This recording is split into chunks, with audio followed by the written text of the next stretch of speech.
পারভেজ ইমন বল পেটাতে পটু, দ্রুত line length বোঝার ক্ষমতা দারুণ, ব্যাটে বলে কানেকশন করেন জোরে সোরে।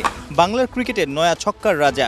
শনিবার সংযুক্ত আরব আমিরাতের বোলাররা টের পেয়েছে ইমনের এক একটা ছক্কায় কত জ্বালা। এতদিন ঘরোয়া টি-20তে বাংলাদেশের পক্ষে দ্রুততম সেঞ্চুরির মালিক ছিলেন। এবার আন্তর্জাতিক সার্কিটে লাল সবুজ জার্সিতে আইডল তামিমকে ডিঙিয়ে দ্রুততম শতকের দেখা পেলেন। হার্ড হিটার ইমনকে লম্বা রেসের ঘোড়া ভাবছেন বিপিএলে তার কাপ্তান মোহাম্মদ মিঠুন। এগ্রেসিভ ব্যাটার আমরা বুঝি, বাট ওর মধ্যে স্পেশালিটি কি দেখেছেন? আসলে টি-20 যে পাওয়ার ক্রিকেট বলে, আপনি বাংলাদেশি ব্যাটসম্যানদের যে ল্যাকিংসটা আছে পাওয়ার ক্রিকেট, ও পাওয়ার ক্রিকেটটা খেলতে পারে। আপনি যদি ওর শর্টসগুলো দেখেন, অন্যান্য ব্যাটসম্যানের থেকে ওর শর্টসগুলো একটু অন্যরকম।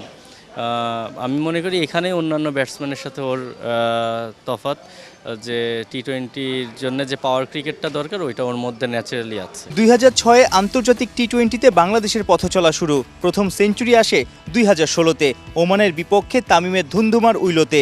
মাঝে 9 বছরের অপেক্ষা শেষে আরেক চট্টলা ছেলে ইমনের ব্যাটে সেই মাইলস্টোন। বাংলার ব্যাটাররা কেন নিয়মিত এমন উইলোবাজি করতে ব্যর্থ হচ্ছে? সেঞ্চুরি করার ক্ষেত্রে স্পেশালি টি-20 ফরম্যাটে খেলার ওয়েটাও ইম্পর্টেন্ট, যে ও কোন ওয়েতে ব্যাটিং করে।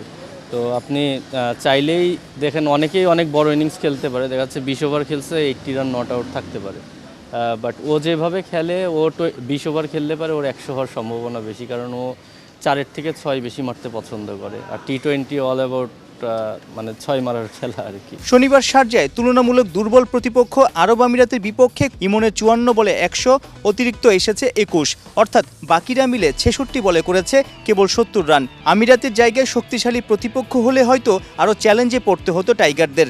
এই ফরম্যাটে দল হয়ে কবে খেলবে বাংলাদেশ? যখন টি-20 শুরু হয়েছে তখন আমরা পিছিয়ে ছিলাম, এখন আমরা পিছিয়ে আছি।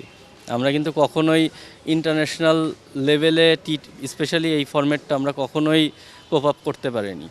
তো সেই জন্যেই দেখেন একটা দুইটা এরকম মানে ব্যক্তিগত পারফরমেন্স হচ্ছে, বাট আপনি টিম ওয়াইজ যদি চিন্তা করেন, এখনও বাংলাদেশ টিম এত বছর খেলার পরে যেই জায়গায় থাকার কথা ছিল আমরা কিন্তু সেই জায়গায় নাই।